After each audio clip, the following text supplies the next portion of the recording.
Senator Cantwell. Thank you, Madam Chair, and thank you, Subcommittee Chairman Cardin, for holding this hearing. This is a very important hearing on the protecting and preserving and restoring great waters of body in the United States, so I appreciate it very much.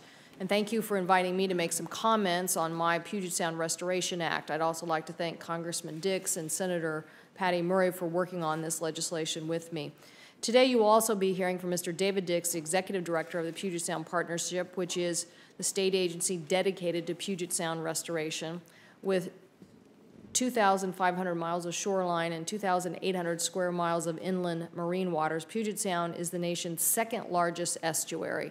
The Sound is the cornerstone of the Pacific Northwest's identity and at the heart of the region's prosperity, promoting a thriving marine and natural resource industries. And it's truly one of America's most spectacular bodies of water, home to more than 200 species of fish, 25 kinds of marine mammals, 100 species of birds, as well as clams, oysters, and shrimp. But while above the water's surface we see its breathtaking natural beauty, the reality is that there are great parts of Puget Sound that are not so healthy. Scientists have detected low levels of oxygen and increasing concentration of toxic substance, which is inadequate for animals that live in the Sound, and some of its most iconic residents, species like the salmon and orcas, are on the brink of extinction. Up to 70% of all of its original estuaries and wetlands have disappeared, and about 8,700 acres at the bottom of Puget Sound are dangerously contaminated. The declining health of Puget Sound threatens the economy and economic vitality of the Pacific Northwest.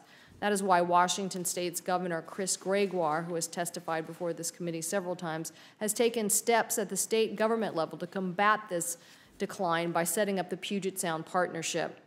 But now is time for the U.S. government to help match these efforts, with the Environmental Protection Agency taking a lead to create the Washington State program, a comprehensive recovery effort for Puget Sound. Already we have launched a cooperative effort involving all of the local government entities as well as state and federal governments to curtail any harmful substances from being introduced into the waters, change the unwise industrial and agricultural practices, and continue our aggressive research into the causes of pollution in the Sound. The Puget Sound Recovery Act furthered these efforts by establishing the EPA Puget Sound office in the state of Washington and coordinating actions among many federal agencies involved in the cleanup, including Fish and Wildlife Service, Park Service, Forest Service, Natural Resources, Conservation Service, USGS, the Army Corps of Engineers, and the Department of Commerce, Defense, Homeland Security, and Transportation. In addition, the bill authorizes up to $125 million in annual grants to address the causes of Puget Sound's decline and implementing projects to counter these threats. Mr. Chairman, what we are trying to accomplish with Puget Sound Restoration Act is not a new concept. I know, as a resident of the Chesapeake Bay area, you understand the Chesapeake watershed, how important this EPA program is and how important clear federal-state partnership must be if we want to accomplish our goals.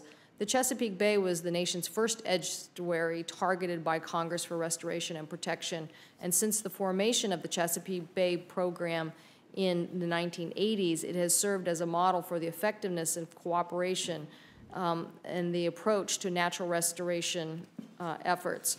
The Bay program's partnership model has been recognized and emulated, and the program has been a success. Mr. Chairman, you know that more than 20 years of restoration on the Bay have resulted in generally decreasing trends in nitrogen and phosphorus pollution, leveling those levels entering the Bay, and so that's a very important accomplishment. So this is exactly what we're trying to accomplish with Puget Sound as well.